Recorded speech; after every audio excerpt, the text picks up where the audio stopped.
ہم نے تو ایک منشور لایا ہے جماعت اسلامی کا،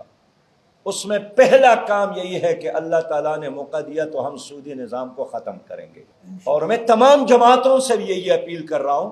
کہ ہمیں اس رجت پسندی کو اب چھوڑنا چاہیے، ہمیں ترقی یافتہ نظام اپنانا چاہیے، اور اللہ کا یہ نظام ترقی یافتہ ہے۔ گزشتہ عرصے میں آپ نے دیکھا کہ امریکہ میں لوگوں نے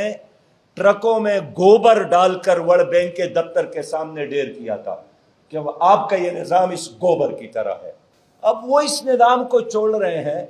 ہم ہوئے کافر اور وہ کافر مسلمان ہو گئے، وہ چھوڑ رہے ہیں اور ہم اس کی طرف بڑھ رہے ہیں۔ 11 سے 17، 17 سے 21 اور اب 21 سے 22 پر پاکستان میں شرح سود میں اضافہ ہوا۔ میں خود فائنانس منسٹر رہا ہوں 2 بار،